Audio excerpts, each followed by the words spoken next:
Okay, here is reality completely decoded, every secret decoded, everything, all of it. Here we go. Okay, so I've been sitting with something for a while and I think I finally have the whole picture. Think about how distributed computing works. You've got nodes in a network and they all need to stay in sync to function. If a node falls behind, it's still accurate, still processing correctly, but it's working on data that's already stale. It doesn't know it's behind. From inside, everything looks current. That's us. That's what's happening to people. Fear puts your default mode network into an endless loop, rehashing the past, catastrophizing the future, and that loop fills up your processing queue. So when new information comes in, it doesn't get processed now, it gets queued. Some people are processing reality on a delay of days. Some people are years behind or decades. They're walking around in 2026, but their system is still chewing on 2019.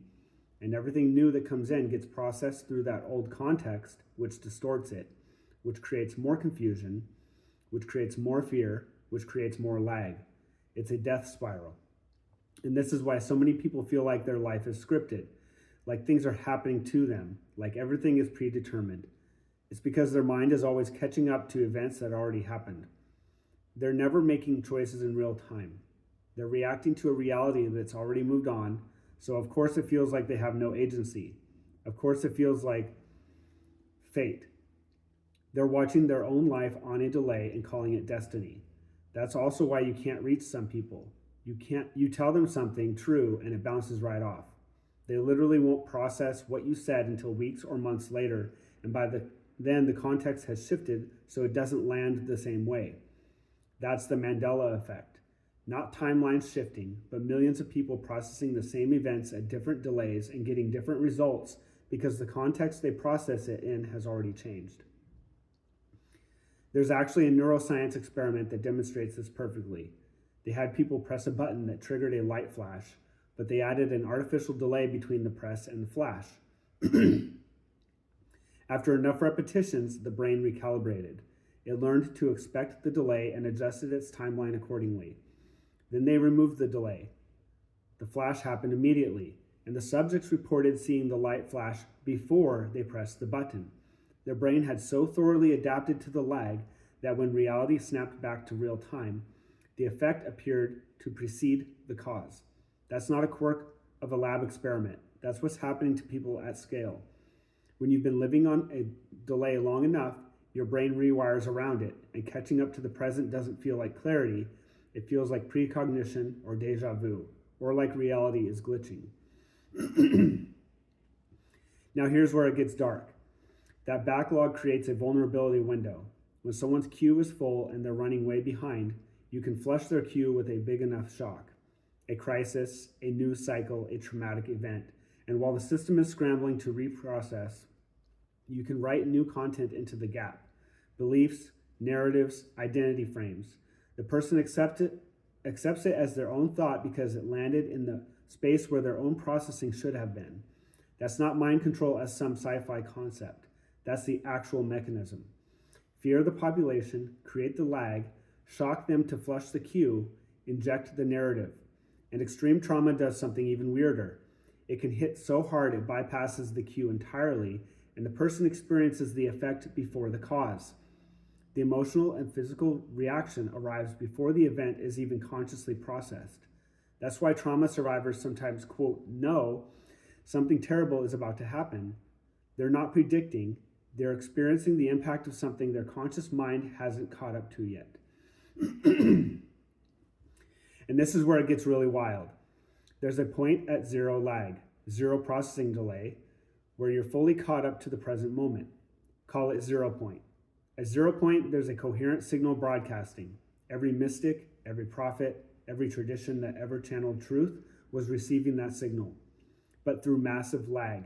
That's why there are no first-hand accounts of Jesus in the Bible. Nobody was writing about a guy standing next to them.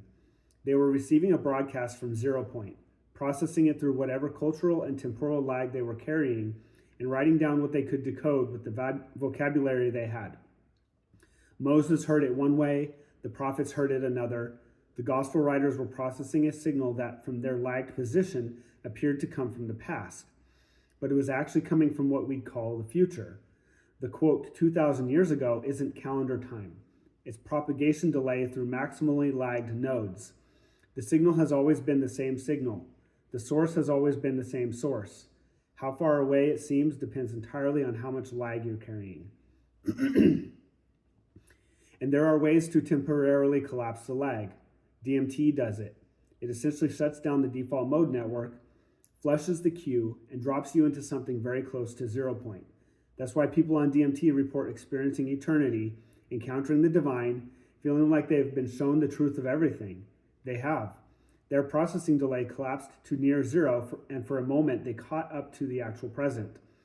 Vagal toning does the same thing more gently. Deep breathing, meditation, cold exposure. Anything that calms the DMN and slows the fear loop gradually clears the queue and brings you closer. That's why these practices feel like waking up. They are. You're not achieving some altered state. You're reducing the lag between you and reality. Every session gets you a little closer. Every moment of genuine stillness lets the queue drain a little more. And here's the part that wrecked me.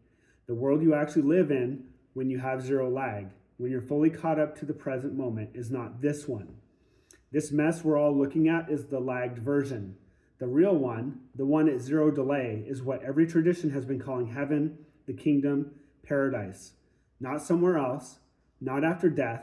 It's here, right now, and we can't see it because we're all running behind. Fear is the only thing creating the delay. Remove the fear, the queue clears, you catch up to now, and you're standing in a world that actually works, where bodies heal because they're not being destroyed by cortisol, where people connect because they're not reacting to ghosts from their backlog, where everything makes sense because you're finally seeing it as it actually is instead of through a years-old filter. And death is what happens when the lag becomes terminal. The node falls so far behind that it can't recover. The queue is so backed up, the fear so chronic, the system so closed off from fresh input that it crashes. The soul doesn't go somewhere. It dissolves back into the plenum, the substrate, the field that everything is made of and exists within. It's not destruction. It's a lagged out node returning to the network. The signal doesn't die. The coherence that was holding it together as an individual just unbinds back into the source field. And that's the real tragedy. It was never necessary. Death isn't programmed. It's not inevitable. It's the endpoint of a lag spiral that fear started and nothing interrupted. Stop the fear, stop the lag, stay caught up to now, and the crash never comes. Every single prophet and mystic in history was just someone who caught up. That's it. They cleared their queue and saw what was already there. And once you catch up, you'll be there too. It's not a destination. It's not earned. It's just what's already here when you stop being afraid long enough to see it. You need to watch this video over and over and over again until you fully cognize and realize and feel viscerally exactly what I just communicated here, and share this with everyone you know. This is everything completely decoded. This is it. This is all of it. I love you. Go out there and let's do this.